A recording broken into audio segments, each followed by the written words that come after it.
Une fois que vous êtes réveillé, il est presque impossible de vous rendormir. Une fois que vous découvrez que la Terre n'est pas un globe qui tourne, mais un plan plat et immobile surmonté d'un firmament, tout change. Les voies auxquelles nous faisions confiance et les sacro-saints scientifiques sataniques qui façonnaient autrefois notre réalité et notre compréhension du monde ne sont plus fiables. Notre expérience de première main de la Terre, en tant que monde stationnaire, est en contradiction avec leur récit artificiel de l'espace et des planètes en rotation. La scarification de notre Terre et l'exploitation barbare des arbres géants autrefois majestueux sont en contradiction avec les livres d'histoire et les récits géologiques. Et les éveillés se demandent ce qui a bien pu se passer. S'ils ont menti au sujet de la Terre, de l'espace et de la destruction de notre monde plat, alors comment pouvons-nous faire confiance au récit historique officiel du courant dominant? Le récit historique, comme le modèle héliocentrique, n'a pas de sens. Il ne tient pas debout. Et il suffit d'un examen plus approfondi pour que les mensonges qui ont régi notre compréhension de l'histoire et du monde depuis notre naissance commencent à s'effondrer. Simulons un peu notre esprit avec quelques réflexions. On nous dit que le premier véritable outil électrique a été inventé en 1895, lorsqu'une entreprise allemande a combiné un moteur électrique avec une perceuse manuelle. La perceuse pesait 7,5 kg et nécessitait plusieurs opérateurs. Ce n'est qu'en 1957 qu'une société appelée Bosch a commencé à concevoir des outils électriques en vrac, à la fois économiques et puissants. Alors, comment nos ancêtres historiques, un peuple primitif, sous-développé, ont-ils conçu et construit certaines des structures que nous connaissons? Qu'en est-il de toutes les gigantesques pierres monolithiques que nous voyons et qui ont été taillées avec une telle précision? Demandez-vous si vous pourriez reproduire cela aujourd'hui avec l'arsenal d'équipements dont nous disposons. Et que dire des magnifiques puits à degrés de l'Est? On nous dit que les puits à degrés étaient des puits à plusieurs étages construits par nos ancêtres primitifs afin de préserver l'approvisionnement en eau pendant les sécheresses. Mais regardez l'intrication et la complexité de ces structures. Regardez la magnificence et la finesse. Regardez la précision géométrique. Le tout creusé et façonné à l'aide d'outils manuels. Mais bien sûr, que dire des gigantesques réseaux de canaux que l'on trouve partout dans le monde? Le canal Erie en Amérique aurait été construit en 1817 et 1825. Il n'y avait pas d'ingénieurs civils en Amérique à cette époque. Les personnes chargées de planifier la construction étaient des novices, c'est ce que l'on nous dit. Le canal fait 12 mètres de large et 4 mètres de profondeur. Le canal d'Erie s'étend sur 584 km. Mais les émigrés irlandais et les animaux qui les accompagnaient ne devaient pas se contenter de creuser chaque jour. Ils ont dû abattre des centaines d'arbres en traversant la forêt vierge. Ils ont dû construire des aqueducs, ainsi que des écluses complexes et traverser l'escarpement du Niagara, un mur de calcaire dur de 24 mètres de haut. Ils ont dû utiliser de la poudre noire pour le traverser, nous dit-on, puisque la dynamite n'avait pas encore été inventée. Le canal s'étend sur 584 km et sa construction a duré 8 ans. Cela signifie qu'en moyenne, 1 kilomètre était achevé tous les 8 jours. Quel exploit! D'autant plus que les responsables étaient des novices et que les outils électriques et la dynamite n'avaient pas encore été inventés. Laissez-moi vous dire tout de suite que les pionniers des Amériques n'ont pas construit ces systèmes de canaux. Et que dire des grands et magnifiques châteaux disséminés dans notre monde? Saviez-vous que la plupart d'entre eux ont été conçus et construits sans système de plomberie ni méthode pour chauffer correctement les pièces? La royauté et les élites du passé se contentaient de survivre sans avoir accès au strict nécessaire, tant qu'ils pouvaient vivre dans le faste et le grandiose, tandis que les paysans, dans leur modeste demeure, jouissaient de la chaleur des longs hivers sombres. Je ne le pense pas. Et bien sûr, il y a l'impossibilité du grand complexe des pyramides de Gizeh. Les pyramides, nous dit-on, ont été construites quelque part autour de 2500 avant Jésus-Christ. La Grande Pyramide elle-même est constituée de 2,3 millions de blocs de calcaire et de granit, et sa structure globale pèse 6 millions de tonnes. Les plus grosses pierres de granit pèsent entre 20 et 80 tonnes chacune. 20 tonnes représentent 20 000 kilogrammes. Ces blocs ont été taillés dans des carrières avec des ciseaux en cuivre et auraient été transportés sur une distance de 800 km. Les soi-disant experts avancent l'hypothèse selon laquelle le travail des esclaves a été considérable. Être crédule et croire au récit officiel du travail des esclaves est une chose. Mais quelqu'un peut-il expliquer comment les puits d'aération de la Grande Pyramide s'alignent si bien avec les étoiles circumpolaires? Et puis il y a les curieux cas des forts à plan en étoiles, ou de ce que les menteurs officiels du monde appellent les fortifications bastionnées. Développés à la fin du XVe et au début du XVIe siècle, ces forts, nous dit-on, ont été conçus à l'époque de la poudre à canon et du canon. La conception géométrique offrait aux militaires d'une nation une protection contre les angles morts pendant les conflits. Mais bien sûr, nous savons tous que la meilleure protection pendant la guerre est de concevoir un fort avec un motif géométrique aussi précis. Un véritable historien s'est-il jamais penché sur la perfection de la géométrie ici? Nos ancêtres primitifs ne disposaient pas de la technologie nécessaire pour voir les structures d'en haut, mais ils sont tout de même parvenus à accomplir cela.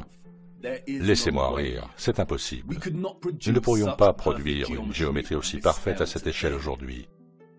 Nous avons été trompés une fois de plus. Nous avons été endoctrinés au moyen d'un faux récit historique et d'une fausse chronologie. Et comme pour le stupide modèle héliocentrique, il suffit de regarder de plus près à ce récit pour que les choses commencent à s'effondrer et que les mensonges deviennent une évidence flagrante. En raison de leurs mensonges sataniques, reconstituer une chronologie historique précise et honnête est devenu un casse-tête impossible. Le récit officiel est une boîte de Pandore qui ne nous offre que de minuscules indices, des demi-vérités et des tromperies. Les coutures de notre véritable ligne de temps historique ont été desserrées, le contenu effacé et embrouillé, avant même que nous soyons nés dans ce monde. Et c'est là que réside le problème. Comment savoir où vous allez si vous ne savez pas où vous vous trouvez en premier lieu? Mais vous voyez, l'éveil est vraiment un cadeau. Une fois éveillés, nous apprenons que les réponses ont toujours été là, juste sous nos yeux. Nous avons toujours eu davantage que ce que nous savons, mais nous avons d'abord dû retrouver la vue, avant que les choses ne commencent à se mettre en place, avant que les choses ne commencent à avoir un peu plus de sens. Et nous revoilà, spectateurs, au bord du précipice d'un autre grand voyage. Et si je vous disais qu'avant nous, il existait une civilisation à l'origine de la technologie la plus avancée jamais développée, et que c'est sa compréhension des rouages de notre monde plat qui a été la clé de son innovation? Et si je vous disais qu'il est fort probable que notre véritable histoire, en tant que peuple, n'a commencé qu'il y a un peu plus de 200 ans? Me prendriez-vous pour un fou, une fois de plus? Est-ce que j'ai l'air aussi absurde que lorsque je vous ai dit pour la première fois que la Terre était plate? Peut-être. Et c'est pourquoi je dois vous le montrer. Ce que j'espère vous montrer est l'une des plus grandes dissimulations de tous les temps. Elle est au même niveau que le mensonge héliocentrique dans son énormité et l'impact qu'elle a sur l'humanité. Et comme je vais tenter de vous le montrer, elle est inextricable de la nature véritable de notre monde terrestre plat. Et vous ne pouvez pas comprendre l'un sans comprendre l'autre. Il n'y a pas de temps à perdre, car nous devons partir à la recherche du temps perdu. Au fond, c'est une histoire de tromperie. C'est aussi une histoire de fin et de commencement, de mort et de renaissance. Et s'il vous plaît, soyez indulgents avec moi. En raison des tromperies et des falsifications qui sous-tendent notre récit historique, cette histoire ne peut être racontée de manière linéaire. Nous devons faire des allers-retours dans le temps afin d'en tirer quelque chose qui nous rapproche un peu plus de la vérité. Il est également impératif de comprendre qu'à l'instar de la plupart des sciences contemporaines, l'histoire en tant que discipline a été corrompue il y a longtemps. Dans sa forme la plus innocente, une grande partie du récit historique établi est une conjecture, mais dans sa forme la plus grave, il s'agit d'un ensemble de mensonges convenus, comme l'a si bien dit Napoléon. Nous allons devoir plonger dans l'obscurité. Aucun historien ne sera là pour nous aider. Nous sommes seuls dans ce voyage. Notre voyage est une chasse pour des choses enfouies à la vue de tous. Et les choses risquent de devenir un peu inconfortables par moments, mais c'est nécessaire. Nous nous accommodons d'un mensonge confortable depuis bien trop longtemps. Allez, embarquez et mettez votre ceinture de sécurité, car pour comprendre notre place dans le monde, nous devons faire l'impensable. Il est temps pour nous de faire un retour vers le futur. Notre voyage commence dans le plus improbable des endroits. 19e siècle, Saint-Pétersbourg. À son entrée, les saints hors de la cathédrale. La ville est froide. Les brumes matinales se dissipent à l'approche du soleil, et nos bottes sont couvertes de boue. Nous sommes en 1860, et si Saint-Pétersbourg se dresse royal et fier, ses habitants sont introuvables. C'est calme, trop calme.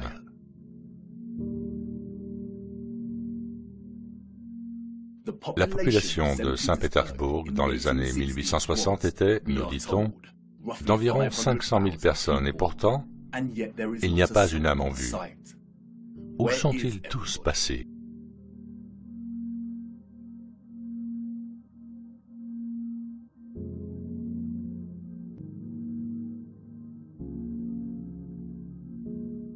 L'ombre longue de la colonne Alexandre nous donne un indice sur l'heure à laquelle le soleil passe au-dessus de cette région. Les ombres longues ne se produisent que le matin ou le soir. Ce doit être le matin, mais il semble que personne n'ait encore fait surface. Si nous parcourons 643 km jusqu'à Moscou, nous voyons la même chose.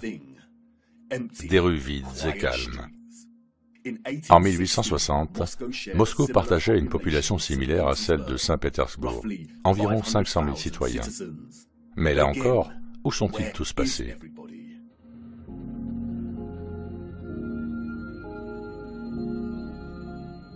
Qu'en est-il du reste du monde à cette époque?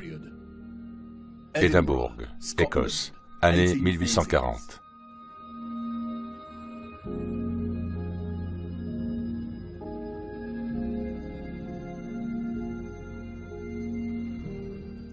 Copenhague, Danemark, année 1840. Dresde, Allemagne, année 1860.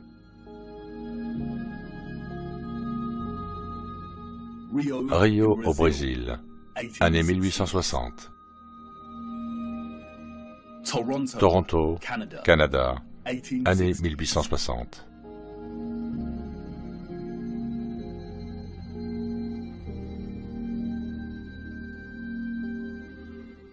Athènes en Grèce, année 1860.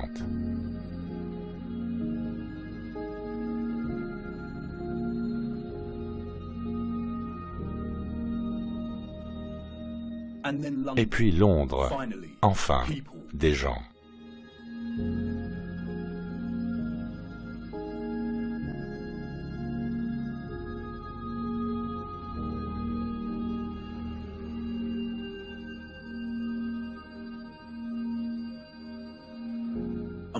Que dire de Paris?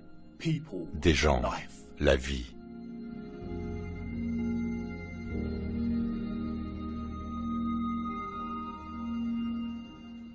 La première photographie, nous dit-on, a été créée en 1822. L'art de la photographie s'appuie sur des méthodes de juxtaposition, de comparaison et de contraste pour délivrer messages et sentiments. Dans ces photographies anciennes, nous ne trouvons pas les mêmes techniques délibérées de juxtaposition que les photographes contemporains utilisent dans leur art, mais plutôt les contrastes naturels qui sont si importants et centraux pour naviguer dans notre histoire trompeuse. Le contraste est un phénomène naturel ou artificiel dans lequel la signification est générée et transmise par la comparaison de deux éléments opposés. Lorsque l'on observe la Russie des années 1860, le contraste est immédiat entre l'absence de population et la taille de ces villes. Même au XIXe siècle, Moscou et Saint-Pétersbourg sont énormes. Les infrastructures que l'on peut voir sur les photographies pourraient contenir une population de plusieurs millions d'habitants. Pourquoi ces villes sont-elles si vastes si la population n'était que de 500 000 personnes dans chacune d'elles? De plus, le récit officiel nous donne une population qui augmente de façon linéaire à partir de 1764. Beaucoup des bâtiments que nous voyons ici ont été construits des années avant que la photo ne soit prise. Les Russes sont-ils simplement planifiés bien à l'avance? Mais c'est lorsque la population est introduite dans ces photographies qu'un nouveau contraste émerge, stupéfiant. C'est entre les gens et l'environnement lui-même. Cela peut être dû à la réduction du nombre de personnes ou à la monochromie des images en noir et blanc. Mais elles nous présentent quelque chose que nous avons côtoyé toute notre vie, sans jamais y prêter attention. C'est-à-dire l'énormité et l'impossibilité de l'architecture. Lorsque nous nous engageons dans l'industrie et la pratique du tourisme, nous nous déplaçons d'un endroit à l'autre et nous observons, nous absorbons tout, nous apprenons, nous écoutons tandis que l'on nous explique ce que l'on regarde et comment cela a été créé. Devant une structure comme l'Arc de Triomphe à Paris, on peut même s'exclamer « Waouh, comment ont-ils fait ça ?» Mais le moment, inextricablement lié à l'agitation de la scène, nous empêche peut-être de nous poser cette question avec sincérité.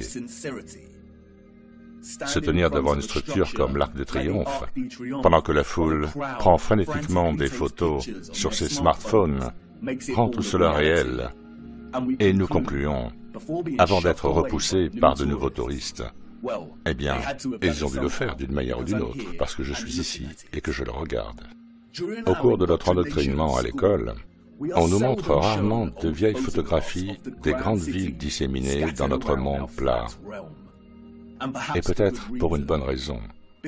Car lorsque nous marinons sur des images comme celle-ci, et que l'on nous présente la preuve visuelle d'un peuple victorien très primitif, parsemé comme des sauterelles dans l'ombre de la plus magnifique architecture, grandiose et brillante qu'un être humain puisse jamais imaginer, nous commençons à avoir des doutes.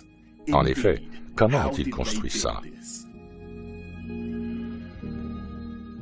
L'Arc de Triomphe est constitué de 36 695 mètres cubes de calcaire et pèse 95 407 tonnes, soit un peu plus de 95 millions de kilos.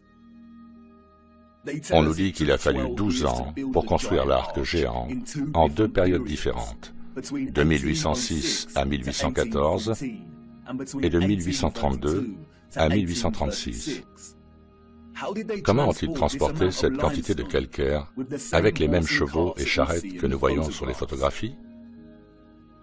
Regardez de plus près les 4 sculptures qui ornent chacun de ses côtés. Regardez la complexité des sculptures et le motif de l'ornementation qui encadre l'arche. Chaque section est parfaitement répétée, sans aucune déviation ou incohérence. Le premier véritable outil électrique n'a été inventé que 60 ans après l'achèvement de cette arche. On nous dit qu'elle a été fabriquée à la main. Est-ce même possible? Et puis, il y a le plafond de l'arche. Des roses immaculées sculptées en 3 dimensions, parfaites dans leur symétrie géométrique. La nuance du détail et la finesse de chaque pétale et des bordures transversales est époustouflante. Regardez le reste de Paris à cette époque. Encore une fois, une pléthore de structures incroyables, gigantesques et magnifiques. L'infrastructure de la ville est grandiose, et les gens, ainsi que leurs moyens de transport, sont primitifs, peu sophistiqués, et ne semblent pas du tout développés au point de produire une ville comme celle-ci. Les routes sont mal pavées et irrégulières. Elles sont sales et boueuses. Nous voyons également à cette époque des bâtiments dont l'architecture s'aligne sur celle des habitants, des bâtiments en proportions difformes, moins développés et raffinés, charmants à leur manière mais grossiers dans leur utilisation du bois et du plâtre. C'est exactement le type d'architecture que l'on attend d'une génération vivant à l'ère du cheval et de la charrette, une génération ignorante des découvertes technologiques qui allaient suivre dans les années à venir. De plus, au moment de cette photographie, l'arche a environ 40 ans depuis son achèvement. Mais pouvez-vous voir à quel point certaines parties de la structure sont usées? L'altération de la pierre suggère que l'arche est beaucoup plus ancienne. Alors que nous approchons de la fin du XIXe siècle, nous constatons que les moscovites se sont enfin décidés à quitter leur maison et à s'aventurer dans les rues. La fameuse place rouge est maintenant animée. La cathédrale Saint-Basile et la tour Spasskaya dominent le cadre de la place. La construction de la cathédrale Saint-Basile a commencé en 1555 et s'est achevée en 1561, soit 6 ans seulement. Elle a subi un énorme incendie en 1737 et a été restaurée pendant 20 ans. Mais regardez-la, quelle structure! Presque irréelle et ne ressemblant à aucune autre. Elle est composée de milliers de briques rouges et de tôles d'étain qui ont été façonnées pour former les dômes en oignon caractéristiques que nous voyons. Regardez de plus près la complexité des dômes. Comment ont-ils plié le métal pour atteindre une telle précision et perfection au XVIIIe siècle? Et encore une fois, s'ils avaient les compétences et le dévouement pour construire une telle merveille, pourquoi les conditions de la route sont-elles si mauvaises et couvertes de boue? Nous voyons ces incroyables structures et bâtiments partout sur les photographies du XIXe siècle. Nous avons le merveilleux palais de cristal de Londres, une structure monstrueuse avec la plus grande surface de verre jamais vue dans un bâtiment. Et tout cela construit avant que l'Angleterre n'ait une usine de fabrication de verre automatique. Nous avons l'abbé et le Parlement de Westminster. Nous avons l'ancien arc de Euston, construit en grès pur en 1837, et des rues non pavées et pleines de boue. Pourquoi ces gens n'ont-ils pas donné la priorité aux rues dans lesquelles ils marchaient?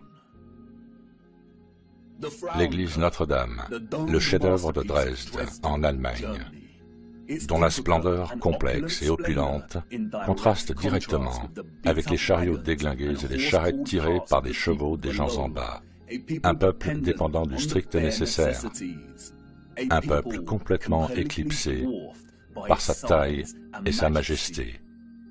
La bibliothèque du Parlement à Ottawa, Canada, construite sur une période de 17 ans. Les premiers colons importants sont arrivés en 1800, et au moment de la construction, la ville comptait moins de 20 000 habitants. Une bibliothèque grandiose et majestueuse était-elle vraiment une priorité pour les colons? Pourquoi le bâtiment semble-t-il avoir été prélevé en Europe et collé au Canada? Même au début du siècle, 40 ans avant que Bosch ne fasse connaître l'outil électrique, nous avons l'ancienne gare Penn à New York. Regardez la taille de ce bâtiment, aux proportions complètement hallucinantes. Comme on peut le voir sur la photo, chaque motif octogonal sculpté sur le plafond du dôme, arqué, est plus grand qu'un seul être humain. Regardez les colonnes gigantesques et les détails des feuilles montantes qui décorent le sommet de chaque pilier. Et ils nous disent que cette station a pris 6 ans à construire, 6 années entières. Mais oui, bien sûr. Pourquoi sommes-nous si crédules? Même sans accès aux outils électriques modernes, aux pièces de construction de base et à la technologie des grues, nous ne pourrions pas reproduire cela aujourd'hui. Et plus important encore, nous ne reproduisons pas ce type d'architecture aujourd'hui. Les menteurs officiels de notre monde ont un terme générique pour ce type d'architecture que nous voyons en Amérique du Nord. Ils l'appellent historisme. L'historisme est un terme inventé pour décrire un style d'architecture qui est de nature revival, ou, en d'autres termes, qui copie le style d'une autre période de temps. Les grands arches et les bâtiments avec des colonnes géantes que nous voyons sont construits dans le style classique ou gréco-romain. et les cathédrales sont construites dans les styles Renaissance et gothique de l'Europe médiévale.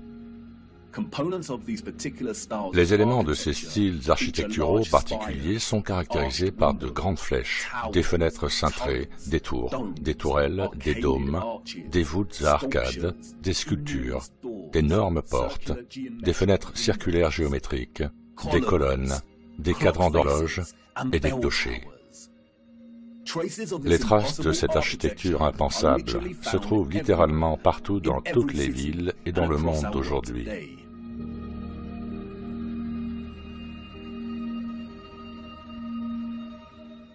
Certaines sont préservées et entretenues, comme l'Arc de Triomphe et Notre-Dame de Paris. D'autres sont perdues et oubliées par le temps, comme l'Arche de Houston et l'ancienne gare Penn de New York. En tant que peuple, nous parcourons des kilomètres pour prendre nos propres photos de ces merveilles.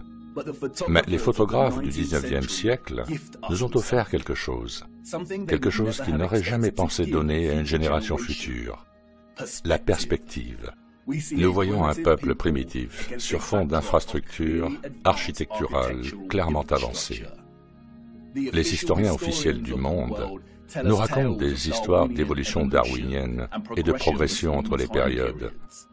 Les personnes qui sont venues après ont toujours été plus avancées dans leur façon de faire, affinant et redéfinissant les méthodes de la génération qui les a précédées.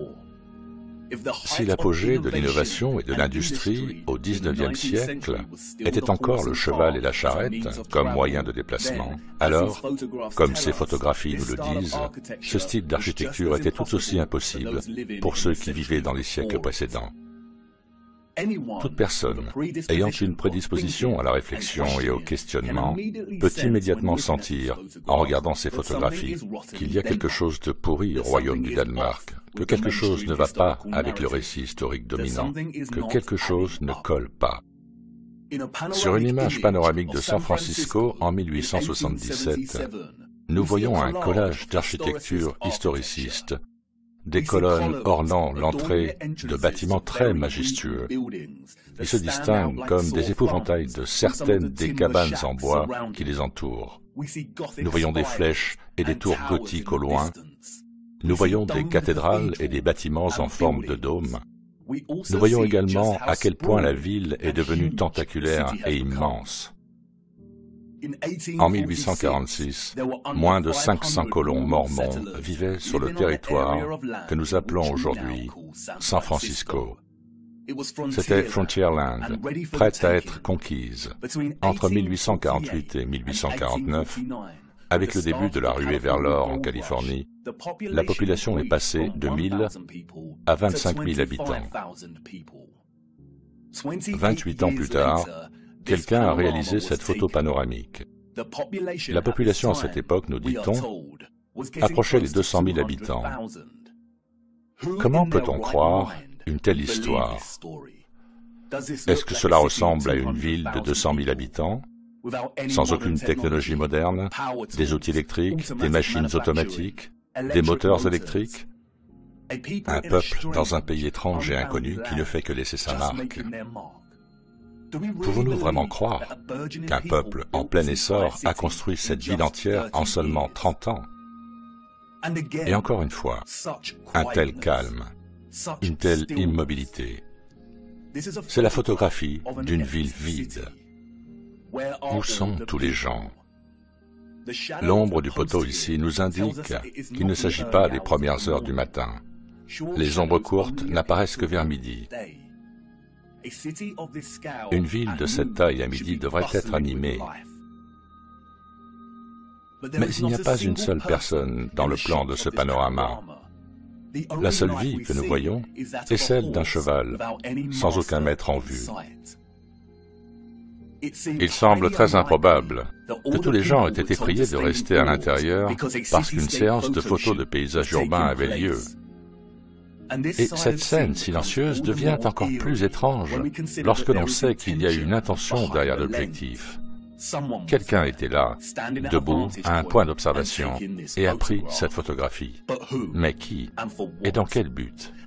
Et quelles sont les chances pour qu'au XIXe siècle, au cours de décennies similaires, nous voyons des villes russes, européennes et nord-américaines désertes, photographiées de la sorte. Et puis, quelques années plus tard, nous trouvons les mêmes endroits grouillants de monde.